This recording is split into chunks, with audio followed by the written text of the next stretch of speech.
PCA Hall of Fame inductee from 2016, the Rocket, Rodney Morris. Rocket, how you doing? I'm good. I'm good. I'm golfing, so I'm doing really good. Good. Good. So this is a big year for the U.S. with Shane Van Boening getting inducted into Hall of Fame. Could be the first American into Hall of Fame since 2018. Kim Davenport. You've been around for Shane's whole career. You saw him grow up. Give me your thoughts on his career. What he was like as a young player, how he's developed. What you see when you think of Shane Van Boening. Just a great talent, and from what I heard of, when I was, hearing him coming up, that he was like me. He was a practice maniac, just practice and play. So, and I wasn't surprised to hear that he was started at such a young age, because and then his mom was, played, and I met his uncle, hung out with his uncle, and so this seems like one of those things that it's like a destiny thing for him, right? To be a professional pool player and now in the Hall of Fame. It just seemed like something that it was a foregone conclusion from when he was a little kid. So it's pretty awesome to see, from the beginning, right? Yeah, exactly. What do you see about his game compared to other players you've seen over the years? What are his strengths? What does he do really well? Well, I mean, his break, of course, when he came on the scene for us, it was right when 10 ball was the big deal, and nobody really figured out the break like he did, and it's evidenced by all the big 10 ball tournaments and stuff. But his game has evolved, with everything now. You put the cut break on him now with the 9 ball, and he figured out a way to win. And 8 ball, I think. And it's myself, I always love 8 ball. So I always considered that my best game. And I know he probably would say the same thing too, is, 8 ball is his best game. So, and that big break is like, I played him many times in, Wyoming and all the bar box stuff and all that. It's very, very hard to fade that break, like Johnny Arthur in the 90s. It's hard to overcome that guy's break. Yeah. Right. So, we're talking about American players. And I want to know how you have him ranked and how you have American players ranked over the past 50 years, say from 1975 on, players that we all saw play at some point of their career, not the Lassiters, Mosconis, things like that, but the more, for me, contemporary players of the last 50 years. Give me your top 10 list of American players in the last 50 years. Well, for me, it's always going to be Steve Miserak, because I got to meet Steve, and we became really good friends. And, big guy. I wasn't as big as him, but left-handed, smooth player, short, compact bridge. But what makes him always my favorite is when my mentor, Hawaiian Brian, told me years ago, he was on the road hustling pool, and Miserak, he was playing the best pool he ever played. And Miserak offered him the 7 ball, and Brian was absolutely robbing him with the 7 ball. And they played 2 foul. There was shootout, no ball in hand that time. And he said that, and Miserak kept pushing out to the shot and freezing the cue ball on the back rail and almost dead straight in. And the object ball was on the next shot, was all the way in the back of the other end of the table. And so you would have to give him the shot, and he would just shoot it off the back rail and pump it in and create an angle and get the cue ball all the way down. And Brian was like, and he would do that for hours and hours. And Brian, he was beating Brian after about 10 hours. And it was just too much to face. So Brian ended up winning the money. But he said Miserak was the best I ever seen. And then I heard that multiple times. And then I met him, and, he's such a great guy. So he always had a special place in my heart with Steve. So I picked him as my number 1 because he's always going to be my favorite. And then, so that's how he's got my number 1 spot. So who do you have after him? Earl the Pearl, of course, man. I mean, there was 2 guys that made me want to play pool. And when I watched them, it was Efren Reyes and Earl Strickland. And, I wanted to you just watch it. Even if you didn't know anything about pool, you watch Earl play and you're like, wow, this game looks fun. So that's, and obviously all the titles and everything is just, and I played him many, many times, and he was just his shot making, and always broke the balls great, but people don't realize his brain on the table was so amazing. Like the stuff he does, when you're a great player, you watch all the other greats and what they're doing, and then Right. at that time when I'm watching, I'm like, what would I do here? And then he's done. I'm like, oh wow! I said that's a good. I learned that one, so it was really, not too many people can wow you. Earl wowed you, and Efren, of course. Yeah. But yeah, Earl's yeah, he's the master. Yeah, he's the legend. Yeah. And then what do you got following up? I got Mike Seagull. Mike Seagull, when I was coming up and first started playing, am I still there? Yeah, young Roy Horihat was the number one player, and I remember he was getting ready to go. It was like 1985 or 86, and he was getting ready to go on a big tournament, in the United States. And his first round was Mike Seagull, and Roy was like, he's the guy I wanted to be like him. And then he was like, man, my first match, he's telling us on the phone at the time he called, and we're all listening on the phone. And then he goes, I had to play Mike Seagull, and I was so nervous, and he was so scared. And then that's when I was like, I said, okay, if this guy could make my idol over here in Hawaii, quake in his shoes, I said, that guy must be something. So then I started watching him like, oh, dude, Mike Seagull was just, yeah. It was so, watching with that break, and he bent that cue like that, but he was just so smart. He was so smart, and you're never going to outsmart him, on the table. So that, and then he won so much. It was just Seagull. At some point, it was Seagull and everybody else, So he was the guy everybody had to go through at that time, right, when you wanted to win. Who do you have at number 4? I'm really interested to see who you have at number 4. I picked myself. I don't know. I don't know if that's being cocky or thinking that. I was just like that. I'm looking at the other, some of the. I'm like, I feel like I'm better, but obviously you can switch that around, at some point. But as we go down the list, I just felt like I can play all types of equipment, and my cue ball was so good.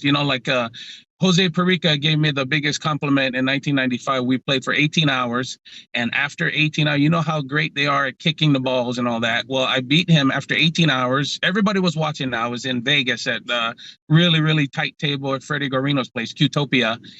And after about 8 hours, he was up about 8 games on me, playing 15 ahead. And everybody left. Everybody was watching. Everybody left because, obviously he's going to beat me. Well, after 18 hours, I ended up beating him 15 ahead. And what he said to me after that was great. I was like, dude, I don't need to do anything anymore in life, because he told me, he says, I cannot beat you. He said, you kick the ball still good. That's what he told me. So, if a great Filipino player like that is telling you kick too good, that means you're doing something right. So, yeah. I played pretty good. And I'm just looking at the list. I'm like, Buddy Hall is the next one. And only reason why I put him, because when I played Buddy, obviously it was, he's way older, but I played him in 1995 in a AccuStats match. And then, I ran through him. I never missed the ball. I played great. And then, so then I'm sitting next to David Howard. And then David says, yeah, he said, Buddy came over after the match, and he says, I can't beat that kid. He said, he just runs out from everywhere. He said so. Yeah. So, but Buddy, and the reason why I put Buddy Hall, so Buddy Hall is at 5. I mean, he's a legend. And when Brian told me to master the cue ball when I was coming up, I said, what do I got to do to be the best player? He said, you got to master that cue ball. And he said, watch Buddy Hall. Yeah. So Buddy Hall is for the cue ball. It's like, man, he never hits anything too hard. It's like everything was perfect angle, nice smooth stroke. So that's why Buddy. But obviously, I never got to see Buddy play in his prime, so it's little different, right? So, little bit, yeah. So because I'm like, but and then I put Archer behind Buddy because Archer spoke so highly of Buddy. So he said Buddy's the best he's ever seen. So that's why, I definitely got Archer behind. But Johnny Archer's, with that break and 9-ball, what he did, all through the 80s and 90s, he still played great in the 2000s. But nobody can, take away what he's done with all the titles and all that. The Scorpion was just, his break was so devastating, and he would, when he put that on. But a lot of people don't know that. So Johnny Archer's my number 6, but the reason why I put SVB at 7 here behind him is because and like me, I could put myself behind all those guys and I wouldn't feel Sure. bad at all. So yeah. So because these guys, I watched all of these guys, but the reason why I put SVB behind there is because they were doing those when they were doing the challenge matches, in Vegas, and it was Shane was playing all those guys, and then one time they were going to do, I think it was 2012 or 13 or something, and they decided to make the pockets real tight, and everybody was like, well, Shane's got a great break, and but if that break's not working, how can he play against the best guys? Well, he was getting ready to play Bustamante and Johnny Archer, and Johnny called me and was like, he said, I don't know, can I beat him? I said, Johnny, if the pockets are big, you got no chance of the 10-ball break. He's going to rob you guys. I said, but if the pockets are tight, you got a chance. You're going to be, favorite. And then they made the pockets real tight, and then Bustamante beat him, and then Johnny Archer beat him on the tight table. So that will be the only knock for me, if that's even called a knock. Yeah. That the game is not as great on the tight tables as some of the other, great cue ball guys, So, and then Shane said, he'll tell you probably be the weak point of his thing would be, there's some tournaments that we played and I asked him, you going back to that one? He said, no, the pocket's too tight, so when you got a great break, you don't want those pockets tight. You want those things, pretty big so you can get that break working and run a bunch of racks and put fear of God in people, right? Yeah. So, but yeah, that's so like I said, this list could be, jumbled around many different ways. But you're not going to go too far wrong with any of them. Yeah, exactly. And then I got Nick Varner back then. Obviously I didn't see Nick play his best. He used to come to Hawaii in the 90s. And we, played, and and I watched him play. I learned a lot from Nick and all that. And he just, for me, the tend to, he's very methodical and slower. So I like the flashier guys. So as far as I guess if you had one of those diving contests, all the stylistic points. Yeah, he lost some points with the stylistic on me on that one with the slow play and all that. But Nick, great. I mean, absolutely great. All games too. He plays, so it's like he's definitely a legend. Same thing. You could put them all up there, and I got Corey Duel, the Prince of Pool, at number 9, and he could be right up there with the top of all those guys too, for sure. But he's only reason because I took him on the road when he was a kid. Where I brought him to Hawaii when he was 15 years old, and nobody knew him. And I met him in Philadelphia, and I was like, "Yeah, this kid plays so good. He's so smart and clever." And he was doing all that clever stuff when he was, really young. So Corey's he should be the American magician, because he does so much cool things. That guy, there's a video out on YouTube if people want to see it. It's Corey Duel's greatest shots or something, and you see all the shots he's come up with. Yeah, it's really neat, and he just won this the first Joy Hayball tournament yesterday, I think they said, or yeah, he just won it on that Chinese 8-ball table. So just goes to show you the guy's just a super clever guy. Yeah.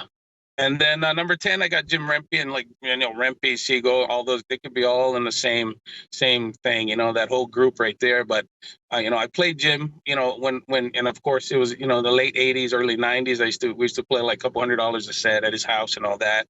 And at that time I was playing really good, 90, 91, 92. And I was beating them, all the time. But it wasn't, that wasn't that, the Jim from back in those days, so but Jim taught me a lot about how to look at the cue ball like a clock.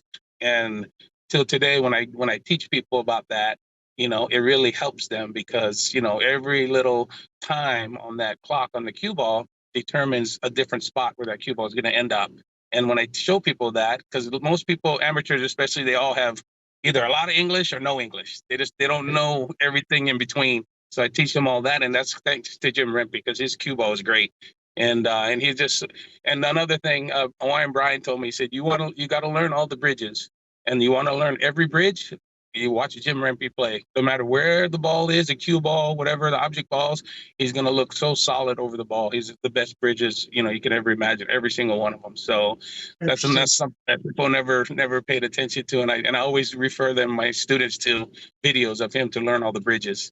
Yeah. So yeah, King James is awesome. Yeah, great guy. So, I spend a lot of time with all of these guys here, right? So it's cool. I mean, everybody could be tied for number one, so, obviously I didn't want to probably do the generic list and just put Shane up there because he's the one right now, it's like, I want to give respect to all the eras too, so, but yeah, these guys are all, man, when I look at that list, I'm like, yeah, who do you pick and how do you order that one? I was hoping you would say, no, it doesn't have to be in any order, but yeah, that was a tough one. Very tough. We wanted to put you on the spot. And you came through with flying colors. It's great, great perspective, great analysis on all those players. Rodney, we appreciate you being with us, and we'll look forward to seeing you soon down the road.